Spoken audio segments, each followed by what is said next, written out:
दिव्या भारती की मौत के बारे में बात करने से पहले थोड़ा इनके शुरुआती सफर पर एक नजर डाल लेते हैं। दिव्या भारती का जन्म 25 फरवरी 1974 को मुंबई में हुआ था। इनके पिता का नाम ओम प्रकाश भारती तथा मां का नाम मीता भारती था। अपनी खूबसूरती और कमाल की अदाकारी के दम पर बहुत कम समय में बॉलीवुड में कामयाबी की बुलंदी पर पहुंचने वाली दिव्या भारती बचपन से ही बहुत ज्यादा खूबसूरत थीं। बचपन में इनकी खूबसूरती ऐसी थी कि एक पल तो लोगों के लिए यकीन करना भी मुश्किल होता था कि ये कोई डॉल नहीं बल्कि वास्तव में छोटी बच्ची हैं। बहुत कम उम्र में ही दिव्या भारती ने मॉडलिंग की दुनिया में कदम रख दिया था। जब इनकी उम्र 16 साल थी तभी इन पर एक दिन गोविंदा के भाई की नजर पड़ी और उन्होंने दिव्या भारती को अपनी फिल्म में लेने का फैसला किया। हालांकि किसी कारणवश ये डील फाइनल नहीं हो सकी। इसके कुछ समय बाद 2 और प्रोड्यूसर सामने आए जिन्होंने दिव्या भारती को अपनी फिल्मों में लेने का मन बनाया, मगर बात यहां भी नहीं बनी और फिर इंतजार लंबा होता देख दिव्या भारती ने अपने फिल्मी करियर की शुरुआत साउथ की फिल्मों से करने का फैसला किया और उन्होंने 1990 में साउथ के सुपरस्टार वेंकटेश के साथ अपनी पहली तेलुगु फिल्म की। इस फिल्म का नाम बॉबी ली राजा था। बॉक्स ऑफिस पर फिल्म बहुत ज्यादा कमाल तो नहीं कर पाई, मगर दिव्या भारती की खूबसूरती ने हर किसी का ध्यान अपनी ओर आकर्षित किया था। यही वजह थी कि इस फिल्म के फ्लॉप होने के बावजूद इन्हें बैक टू बैक साउथ की कई फिल्में मिली। साउथ की फिल्मों में काम करने के बाद जब इन्हें अच्छी खासी पहचान मिल गई तो बॉलीवुड से भी इन्हें ऑफर आने लगे और फाइनली 1992 में इन्हें इनकी पहली हिंदी फिल्म विश्वात्मा भी मिल गई। ये फिल्म ज्यादा नहीं चली, मगर इस फिल्म के गाने सात समुंदर पार ने दिव्या भारती की दीवानगी को सात समुंदर पार या कहिए कि पूरी दुनिया में फैला दिया। इस फिल्म के बाद दिव्या भारती के आगे फिल्मों की लाइन लग गई और हर बड़े प्रोड्यूसर में दिव्या भारती को अपने साथ जोड़ने की होड़ मच गई। कहा तो यहां तक जाता है कि उस दौर की जितनी बड़ी हीरोइनें थीं सभी से काम छीनने लगे और वो सभी फिल्में दिव्या भारती को मिलती चली गई। इस कारण दिव्या भारती 90s के दौर की हाईएस्ट पेड बॉलीवुड एक्ट्रेस भी बन गई। एक तरफ उनका फिल्मी करियर उड़ान भर रहा था तो दूसरी तरफ उनकी पर्सनल लाइफ में भी काफी बदलाव आ रहे थे। इनकी पहली सुपरहिट फिल्म शोला और शबनम की शूटिंग के दौरान एक्टर गोविंदा ने इनकी मुलाकात डायरेक्टर प्रोड्यूसर साजिद नाडियावाला से करवाई। बाकियों की तरह साजिद नाडियावाला भी दिव्या भारती की खूबसूरती को देखकर अपना दिल हार गए। यहीं पर दोनों में दोस्ती हुई और देखते ही देखते ये दोस्ती प्यार में बदल गई। फिर दुनिया की नजरों से बचकर बेहद ही गुपचुप तरीके से पहले दिव्या भारती दिव्या से सना नाडियावाला बन गई और फिर 10 मई 1992 को दिव्या भारती ने साजिद नाडियावाला के साथ शादी कर ली। इस शादी को गुप्त रखने की सबसे बड़ी वजह यह थी कि उन दिनों एक ट्रेंड था कि शादी के बाद एक्ट्रेस की फैन फॉलोइंग काफी कम हो जाती थी। इस कारण उन्हें काम मिलना भी बंद हो जाता था और चूंकि दिव्या भारती का करियर पूरी उड़ान पर था इसलिए उन्होंने शादी को सीक्रेट रखने का फैसला किया ताकि उनका फिल्मी करियर प्रभावित ना हो। शादी के बाद साजिद नाडियावाला ने मुंबई के अंधेरी वेस्ट के वर्सोवा में स्थित तुलसी अपार्टमेंट के 5th फ्लोर पर एक फ्लैट किराए पर लिया था। दिव्या भारती यहीं रहती थीं। दिव्या रहती तो मुंबई में थीं, मगर काम के सिलसिले में ये अक्सर बाहर और दूसरे राज्यों में आया जाया करती थीं। बात 5 अप्रैल 1993 की है। दिव्या भारती एक काम के सिलसिले में हैदराबाद जाती हैं। यहां सारे काम निपटाने के बाद प्लान था कि वो अपने दोस्तों के साथ एक पार्टी में जाएंगी और कुछ शॉपिंग भी करेंगी, मगर जरूरी काम खत्म होने के बाद वो अपने सारे दूसरे प्लान को पोस्टपोन कर देती हैं और वापस मुंबई आ जाती हैं। अब तक दिव्या भारती एक सुपरस्टार बन चुकी थी और इनके पास बहुत सारा पैसा भी आ चुका था, मगर ये अब तक मुंबई में अपना घर नहीं ले पाई थी। इसी कसक को पूरी करने के लिए वो लंबे समय से कोशिश में लगी हुई थी। इत्तेफाक से हैदराबाद से वापस आने के बाद एक फ्लैट के सिलसिले में इनकी बात भी बन जाती है और मुंबई के बेहद ही पॉश इलाके में एक 4 BHK फ्लैट की डील भी ये फाइनल कर लेती हैं। घर खरीदने की खुशी परिवार वालों के साथ शेयर करने के लिए दिव्या अपने छोटे भाई कुणाल भारती को भी बुला भेजती हैं।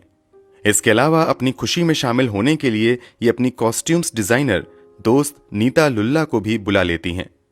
नीता लुल्ला अपने पति डॉक्टर श्याम लुल्ला के साथ रात के लगभग 9 बजे दिव्या भारती के यहां आ भी जाती हैं।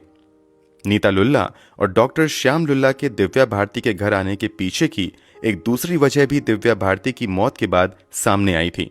हम उस पर आगे बात करेंगे। फिलहाल कहानी पर वापस आते हैं।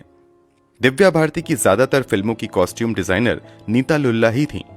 इसी छोटी सी पार्टी के बहाने नीता और दिव्या अपने आने वाली फिल्म आंदोलन के कॉस्ट्यूम डिजाइन को भी फाइनल करने में लग जाती हैं। इन सभी बातचीत के दौरान घर में मौजूद ये तीनों शराब भी पीते हैं। श्याम, नीता और दिव्या के अलावा इस घर में एक और व्यक्ति मौजूद था और वो थी बचपन से दिव्या भारती की देखरेख करने वाली नौकरानी अमृता कुमारी। इस मीटिंग के दौरान अमृता कुमारी लगातार किचन में इन लोगों की पसंद की स्नैक्स तैयार कर रही थी। इस समय तक साजिद नाडियावाला यानी दिव्या भारती के पति घर नहीं लौटे थे। बातचीत और शराब का दौर 9 बजे शुरू होता है, जो लगभग 11 साढ़े 11 तक चलता ही रहता है। अब तक दिव्या का भाई कुणाल यहीं था, मगर वो देर रात कुछ जरूरी काम की बात कहकर यहां से निकल जाता है। इन्हीं सबके बीच दिव्या भारती हॉल में आती हैं, जहां पर नीता और श्याम बैठे हुए थे। यहीं पर दिव्या अपने ग्लास में फिर से शराब डालती हैं और टीवी ऑन करने के बाद थोड़ी देर यहीं पर बैठती हैं। थोड़ी देर बैठने के बाद वो बालकनी की तरफ बढ़ जाती हैं। बालकनी में एक खिड़की भी बनी हुई थी। ये तुलसी अपार्टमेंट की इकलौती खिड़की थी जिसमें लोहे का ग्रिल नहीं लगा हुआ था। इसके पीछे की वजह बताई जाती है कि अक्सर दिव्या खुद को शांत करने के लिए यहीं पर बैठा करती थी। हमेशा की तरह इस रात भी दिव्या भारती हाथ में शराब लेकर इसी खुली खिड़की पर आकर बैठती हैं। बैठते समय वो बाहर हॉल में बैठी हुई नीता से लगातार बातें भी कर रही थीं। अभी दिव्या भारती खिड़की पर ठीक ढंग से बैठ भी नहीं पाई थीं कि वो अपनी गर्दन दूसरी तरफ घुमाकर बाहर बैठे लोगों से कुछ बातें करने की कोशिश करती हैं। तभी अचानक से उनका बैलेंस बिगड़ता है और वो अचानक से नीचे गिरकर सीधे 5वें तल्ले से जमीन पर पहुंच जाती हैं। ये सब कुछ इतनी तेजी से होता है कि किचन में मौजूद अमृता को भी कुछ सोचने तक का समय नहीं मिल पाता है। दिव्या के गिरते ही अचानक से अमृता चिल्लाती हैं। अमृता की चीख सुनकर हॉल में बैठे नीता और श्याम दौड़ते हुए नीचे की तरफ जाते हैं। इस चीख पुकार को सुनकर आसपास के फ्लैट में रहने वाले दूसरे लोग भी नीचे की तरफ भागते हैं। नीचे खून से लथपथ दिव्या बिल्कुल बेसुध पड़ी हुई थी। शरीर में किसी तरह की कोई हरकत नहीं हो रही थी, हालांकि सांसें अभी भी चल रही थीं। डॉक्टर श्याम लुल्ला दिव्या को वहां मौजूद दूसरे लोगों की मदद से तुरंत आर.एन. कपूर हॉस्पिटल लेकर जाते हैं। ये वही हॉस्पिटल है जहां अक्सर रहस्यमयी मौत मरने वाले अक्सर बॉलीवुड स्टार्स के शव लाए जाते हैं। इधर डॉक्टर श्याम की पत्नी नीता घर की नौकरानी अमृता के साथ वहां से कुछ ही दूरी पर स्थित दिव्या के माता पिता के घर इस बात की जानकारी देने चली जाती हैं कि दिव्या खिड़की से गिर गई हैं। अस्पताल पहुंचते ही दिव्या को डेड ऑन अराइवल यानी अस्पताल पहुंचते ही मृत घोषित कर दिया जाता है। महज 19 साल की उम्र में कमाल की अदाकारा दिव्या भारती दुनिया से चली जाती हैं। अब तक रात के लगभग 1:30 बज चुके थे। तब टेक्नोलॉजी इतनी एडवांस नहीं थी, इसलिए दिव्या की मौत की खबर लोगों तक नहीं पहुंच पाई थी। दिव्या का शव कैजुअल्टी वार्ड की एक ट्रॉली में रखा हुआ था। पास में ही दिव्या के पिता और भाई के अलावा कुछ चुनिंदा लोग भी खड़े हुए थे। दिव्या के पिता का रो रो कर बुरा हाल था। वो बस एक ही रट लगाए जा रहे थे कि उन्होंने मेरी बेटी को मार दिया है। पास में ही दिव्या का भाई कुणाल भी था, जो दिव्या की मौत से बस 10 मिनट पहले तक दिव्या के साथ ही था और नए घर खरीदने की खुशी में शामिल था।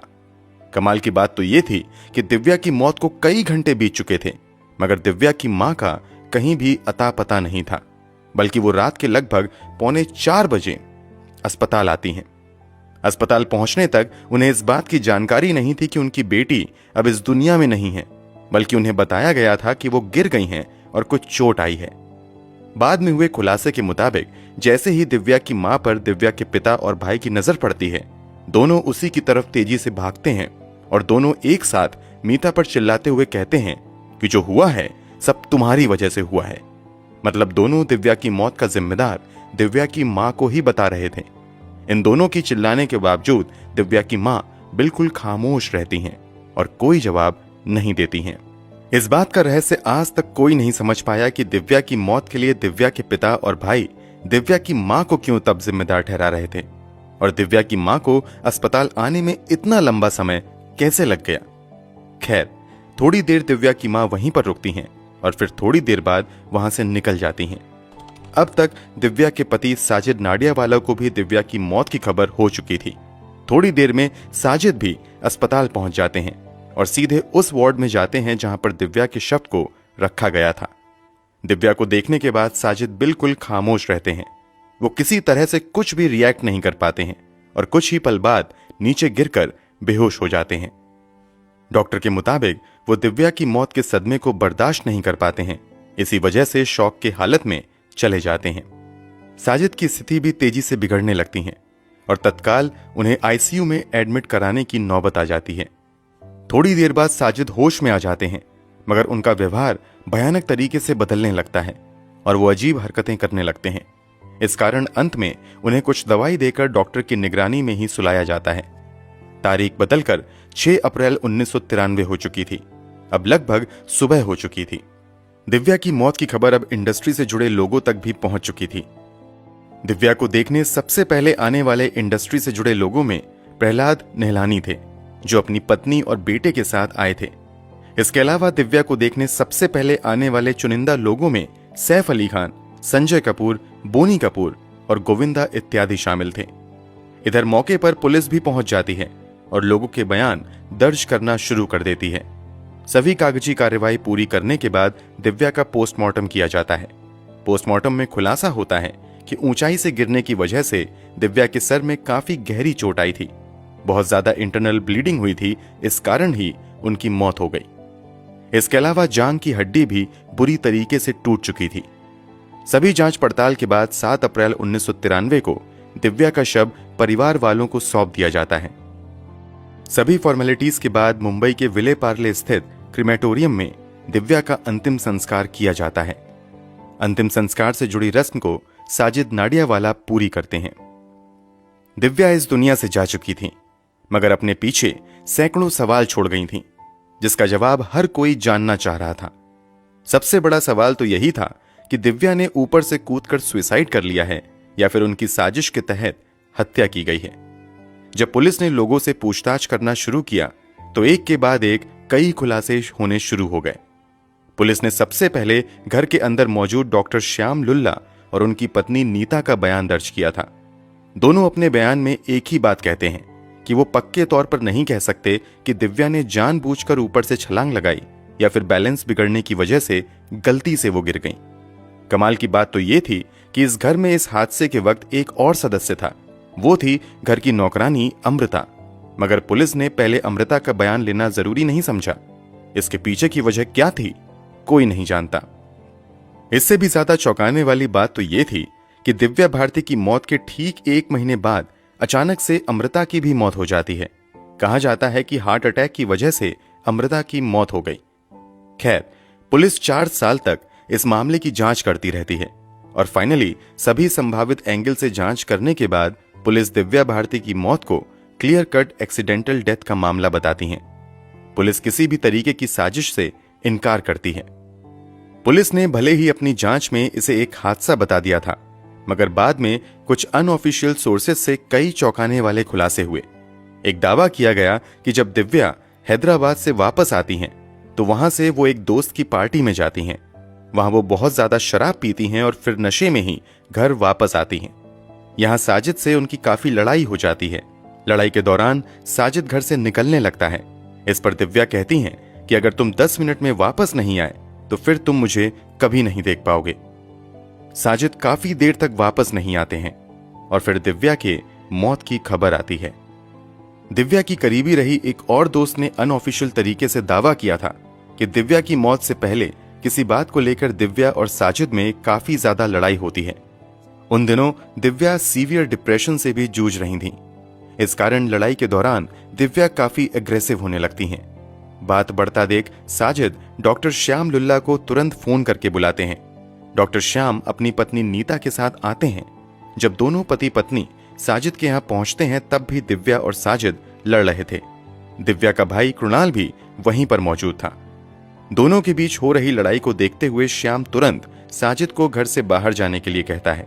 डॉक्टर श्याम के कहने पर साजिद वहां से निकल जाता है। इसके बाद श्याम, नीता और दिव्या मिलकर शराब पीते हैं, टीवी देखते हैं और इसी सब के दौरान सब कुछ शांत होने के बाद दिव्या बालकनी की तरफ बढ़ जाती हैं। यहीं पर वो खिड़की पर बैठने की कोशिश करती हैं और नीचे गिर जाती हैं, जिससे उनकी मौत हो जाती है। अब चलिए उस पॉइंट पर आते हैं जो दिव्या की मौत को रहस्यमयी बनाता है। जिस खिड़की से दिव्या भारती गिरी थी, उसके नीचे पार्किंग हुआ करता था। वहां पर अक्सर कोई ना कोई गाड़ी खड़ी रहती थी, मगर जब दिव्या भारती खिड़की से गिरी तो वहां पर कोई गाड़ी नहीं थी। इस कारण दिव्या सीधे नीचे कंक्रीट से बनी जमीन पर गिरी और उनकी मौत हो गई। उस रात वहां पर गाड़ी का ना होना क्या महज इत्तेफाक था? आज तक इसका स्पष्ट जवाब नहीं मिल पाया है। जैसा कि वीडियो में थोड़ी देर पहले हमने आपको बताया कि एक तो दिव्या की मां दिव्या की मौत के कई घंटों बाद अस्पताल पहुंचती हैं, और जब वो अस्पताल पहुंची तो दिव्या के भाई और पिता ने दिव्या की मौत के लिए दिव्या की मां को ही जिम्मेदार बताना शुरू कर दिया था। उन तीनों के इस व्यवहार के पीछे का रहस्य क्या था, आज तक उजागर नहीं हो पाया है।